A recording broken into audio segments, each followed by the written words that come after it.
नमस्कार, मैं कामशेर शर्मा और आज हमारे बीच मौजूद है भाजपा प्रकोष्ठ के संयोजक सुनील ठाकुर जी। जानना चाहेंगे खासकर जिस तरीके से इस बार भाजपा मिशन रिपीट का सपना साकार नहीं रहा। यदि हिमाचल की इतिहास की बात की जाए, हिमाचल के इतिहास में हमेशा ही रहा है, कोई भी सरकार आज तक रिपीट नहीं कर पाई। यदि बात की जाए भाजपा के कार्यकाल में काफी सारी जन कल्याणकारी योजनाएं चली थी, जैसे कि हिम केयर योजना, स्वावलंबन योजना, गृहिणी योजना, शगुन योजना समेत अनेकों ऐसी योजनाएं चली थी, जिसके बावजूद भी भाजपा मिशन रिपीट नहीं करे। यदि बात की जाए पेंशन की, जो पहले 80 वर्ष में मिलती थी, वो 70 की, उसके बाद 60 की।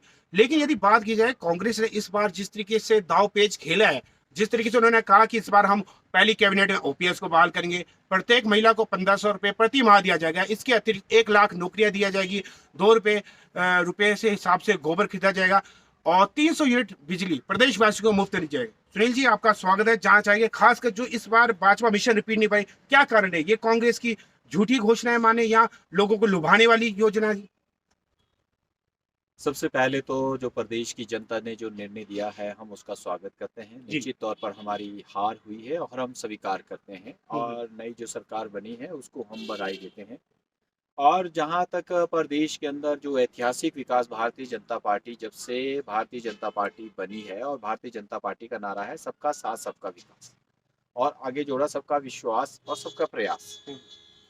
तो ये भारतीय जनता पार्टी का है कि चहुमुखी विकास किस तरह से गाँव का हो, शहरों का हो। आपने देखा स्मार्ट सिटी योजना पहली बार मोदी सरकार यहाँ पर लाई गई है। हम्म। 4 लेन हो, एक्सप्रेस वे हो। तो ये सारी जो योजनाएं धरातल पर पहली बार भारतीय जनता पार्टी की, चाहे अटल बिहारी वाजपेयी जी की सरकार हो या वर्तमान के अंदर मोदी जी की सरकार और प्रदेश के अंदर जयराम सरकार हो या पूर्व में जो भी हमारी शांता कुमार जी हो, धूमल सरकार रही हो। तो गाँव को सड़कों से जोड़ना, जो हिमाचल एक बहुत ही टफ एरिया जिसको ज्योग्राफी पर आप देखते हैं, एक सभी गाँव को सड़कों से जोड़ा और ऐतिहासिक विकास यहाँ हुआ। आज कोई भी ऐसा क्षेत्र नहीं है जिसको जहाँ सड़कें नहीं पहुंची है। हर गांव को सड़कों से जोड़ा गया, यहाँ तक कि अब मैक्सिमम घरों तक सड़कें अब पहुंच गई है। ये क्यों हुआ? क्योंकि भारतीय जनता पार्टी ने नारा दिया था कि विकास के लिए हम राजनीति करेंगे, हम क्षेत्रवाद की राजनीति नहीं करेंगे, हम जातिवाद की राजनीति नहीं करेंगे और सुनील हम जी, झूठ की राजनीति नहीं सुनील जी करेंगे। एक आपने जो कहा कि ठीक है, जो कांग्रेस ने झूठा बोला, सबसे पहले महिलाओं को ठगा कि हम प्रत्येक महिलाओं को 1500 रुपए देंगे। फिर इन्होंने युवाओं को ठगा कि हम 5 लाख युवाओं को रोजगार देंगे, उसमें घटा के अब 1 लाख कर दिए इन्होंने। और जहां महिलाओं को तो आप बोल रहे कि हम देखेंगे अभी किसको देना है किसको नहीं देना है।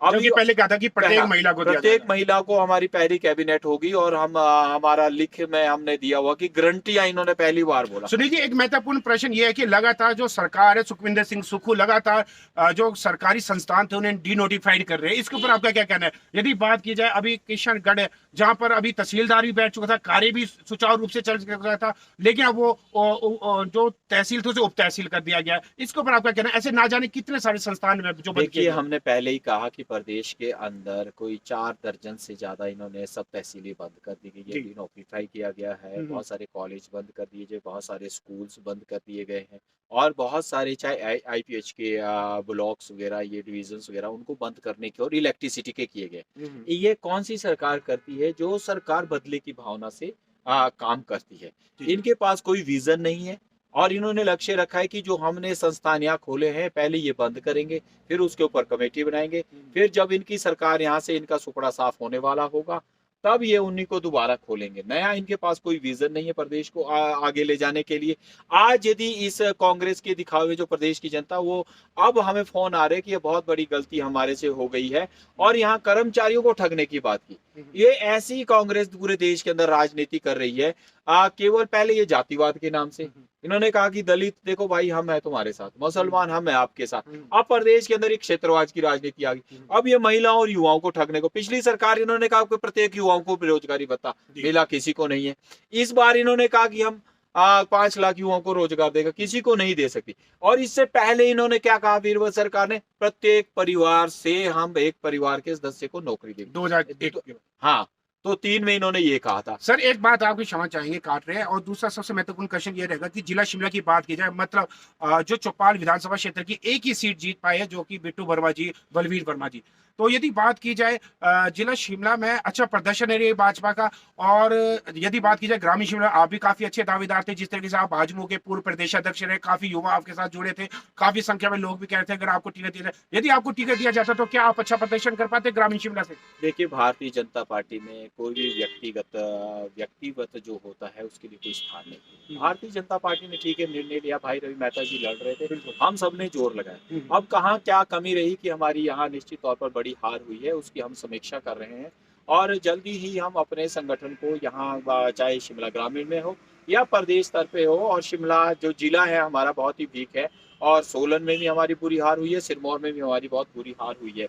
यहाँ यदि कुछ सीटें हम जीत जाते तो निश्चित तौर पर हमारा मिशन रिपीट हो जाता। तो इसलिए हमें भारतीय जनता पार्टी क्या जो वरिष्ठ नेतृत्व है उन्होंने सोच समझ कर ये निर्णय लिया होगा, और आने वाले समय में क्योंकि हम एक पार्टी के सच्चे सिपाही है, पार्टी ने जो भी जिम्मेदारी मुझे दी है हमने उसको पूरी निष्ठा से पूर्वक निभाया है और आगे भी निभाते रहे। यदि बात की जाए प्रदेश के पूर्व मुख्यमंत्री जयराम ठाकुर को विपक्ष का नेता बनाया गया, तो ऐसे में आपको क्या लगता है कि वह जो सदन की आवाज है वो प्रमुखता से उठाते रहेंगे, और आने वाले समय में उनका क्या रहेगा विशेष रूप से? निश्चित तौर पर प्रदेश के हमारे जो पूर्व मुख्यमंत्री है श्री जयराम ठाकुर जी, उनको मैं पहले बधाई देना चाहता हूं नेता प्रतिपक्ष बनने पर।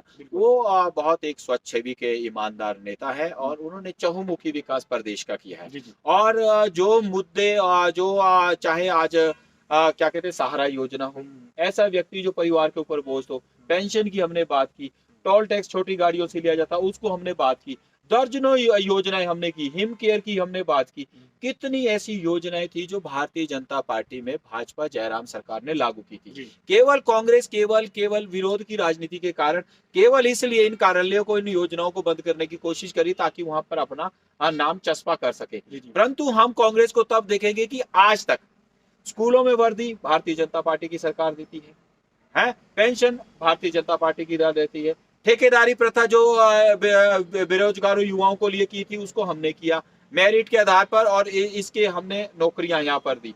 परंतु इन्होंने यदि कुछ किया है तो प्रदेश को डिवाइड करने की बात यहाँ करी, अब गड़े मुर्दे उठाने की बात कर रही है। आप बताते कि कितने दिन हो गए अभी तक, तो इनसे अभी कैबिनेट का यही प्रश्न में हम आ रहे थे। यदि देखा जाएगा सरकार बने हुए काफी समय हो गया, 17 दिन से अधिक हो चुके, लेकिन अभी तक मंत्रिमंडल का विस्तार नहीं हुआ है। सूत्रों से प्राप्त जानकारी अनुसार काफी लोग हैं जो चाहते हैं कि हमें मंत्रिमंडल में लिया जाए। कहीं ना तो कहीं कांग्रेस को डर है, सता रहा है कि हम जल्दी मंत्रिमंडल बनाएंगे या कहीं बगावत करके या कहीं अन्य पार्टी में जाए, क्या इनका ये डर सता रहा है जो अभी तक इसको अमली जामा नहीं बनाया गया? कांग्रेस की सरकार ये जल्दी ही अपना यहाँ ये क्या कहते हैं अपने जो इनके निर्णय है, जो उल्टे सीधे यहाँ कदम उठाए जा रहे हैं, अभी जैसे ही कैबिनेट का विस्तार होगा बहुत बड़ा विस्फोट कांग्रेस के अंदर होगा, और निश्चित तौर पर कांग्रेस ज्यादा समय तक यहाँ सत्ता में नहीं रहेगी और आने वाले समय के लिए भारतीय जनता पार्टी को ही कमान यहाँ संभालने पड़ेगी।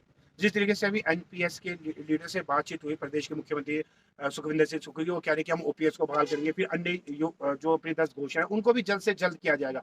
लेकिन यदि बात की जाए जिस तरीके से जो पेंशन की अलावा जिस तरीके से कहा था प्रत्येक महिला को 1500 रुपए दी जाएंगे, वो अब ये कह रहे हैं कि हम देखेंगे कि इसको या 60 साल से ऊपर देंगे। ऑलरेडी देखा जाए तो इसमें हमारी पेंशन दे रही है सरकार। इस मुद्दे के ऊपर क्या लेना चाहे, और खासकर हम जिस तरीके से प्रदेश में बेरोजगारी की संख्या दिनों दिन बढ़ती जा रही, जो कि एक चिंताजनक विषय है, ऐसे में जो इन्होंने घोषणा की हम 1 लाख रोजगार देंगे, क्या ये कारगर साबित हो पाएगा? इनके पास कोई भी विजन नहीं है, इन्होंने केवल 10 गारंटियां दी हम देंगे, परंतु इन्होंने ये नहीं कहा कि हम किस प्रकार से प्रदेश का जो हमारा जो आर्थिक स्तर है उसको हम ढांचा है उसको कैसे मजबूत करें। ना टूरिज्म के ऊपर इन्होंने कोई बात की, ना इंफ्रास्ट्रक्चर को तैयार की। हमने अभी जो मोदी सरकार ने बहुत बड़ा पैकेज 90-10 के अनुपात से जो यहाँ हमारी योजना केंद्र से मिल रही है, और कांग्रेस की जो पूर्व सरकार है उसने रोक दिया था, ये जब मोदी सरकार थी तब उसने बहाल किया। और ड्रग पार्क हमें मिला, पहले में भी हमें इंडस्ट्रियल पैकेज मिला, बद्दी बरोटी नालागढ़ में आपने देखा कि 5 लाख युवाओं को उसमें रोजगार मिला, और आने वाले 50,000 युवाओं को उसमें रोजगार। परंतु अगर कांग्रेस देखे कि जो योजना यहाँ पर लागू की उसको बंद करने की कोशिश की, और जो नई योजना यहाँ लागू की गई जिसमें रोजगार मिला उसके ऊपर तो इनका अभी कोई ध्यान नहीं है। और सुखू जी डेली बस इसीलिए अपनी तारीफ बटोर रहे हैं, वो जो कार्यालय खोले गए हैं उनको बंद, परंतु प्रदेश की जनता इनको मुंह तोड़ जवाब देने के लिए तैयार है। भारतीय जनता पार्टी का कहा जहां हम इस जो हार है उससे आज जो हिमाचल को एक झटका लगा, क्योंकि हिमाचल विकास में अब 10-20 साल पीछे चला गया है, जिसकी भरपाई आज प्रदेश की जनता, अब उत्तर प्रदेश की जनता आज ये चिंतन कर रही है कि बहुत हमारे से गलती हो गई है, क्योंकि जो कांग्रेस उसमें नेतृत्वहीन है। अभी पहले का 5-5 लोग लगे कि मुझे डिप्टी सीएम बनाओ, और कोई कह रहे हैं कि मुझे कैबिनेट मंत्री बनाए, सीनियर में उसको कोई पूछ नहीं रहा है। तो इस प्रकार से ये जो क्या कहते हैं कांग्रेस की सरकार है, ये अपना कार्यकाल पूरा नहीं कर पाई। यानी कि 100 बात की एक बात यही आपका कहना है, जिस तरीके से कांग्रेस ने 10 घोषणाएं की है वो कारगर साबित नहीं हो पाएगी, और आपका पूर्ण विश्वास है कि आने वाले समय कांग्रेस सरकार पूरा 5 वर्ष अपनी सरकार नहीं चला पाएगी। जी सर, हमसे बातचीत करने के लिए आपका सर तहे दिल से धन्यवाद सर। धन्यवाद।